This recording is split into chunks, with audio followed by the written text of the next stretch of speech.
And I think it's about understanding behaviours and how actually their behaviours change. So we can all say things, but it's what actually happens in practice, and that they don't just pay lip service to it, but some of the behaviours and the way that they work, and saw some of the quotes and the things in this report about, that's absolutely essential.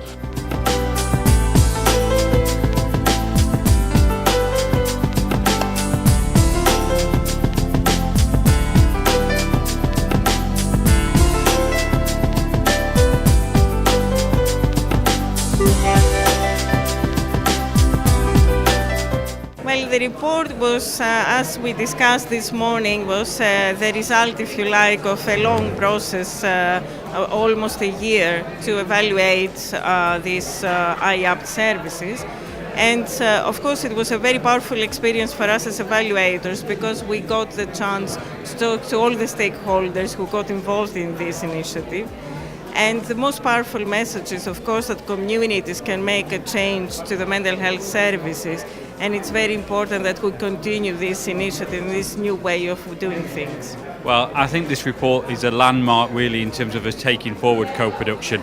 I think that there's a number of recommendations in there, and as I said earlier, it's about how do we translate some of that into practice, and that's not going to be easy. So I think that this is really good that we've got some academic rigour into it and have evaluated it, and as people said in the session that we've had, that has been from the community rather than it's just been as this is something that we're going to do to people. So I really see that this is a landmark for us to be able to move this forward to another level. For me, it's days like this where the community come out and see what we've co-produced.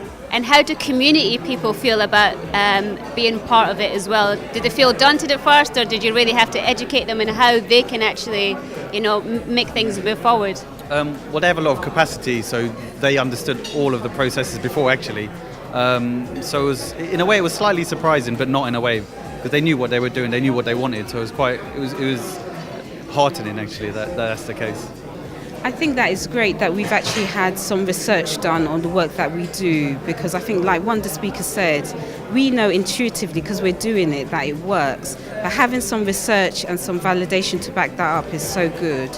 I think what's also helpful is that they've shown where we might need to make changes and things that we need to improve. And so we can start thinking about what are some of the action plans to make sure that this is sustained, instead of just being a one-off, that we keep this as part of the way we work. I've been emailed as part of the network, and I've been involved the last 2.5 years, and I'm trying to sort of set up something in my own church and community.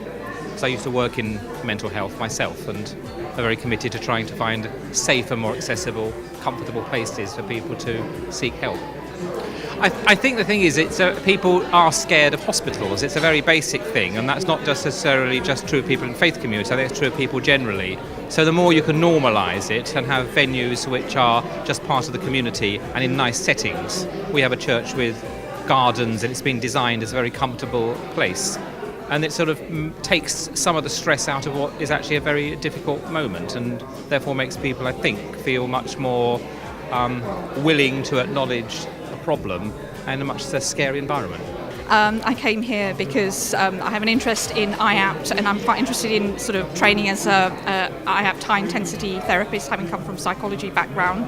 And it was good to kind of link up with my colleagues as well as other people, involved in this work, and to learn a bit more about the services, which I'm very interested in the co-production. I think it has a lot of value. It's very innovative. There's a lot of promise in the approach, and also the potential involvement of service users and carers.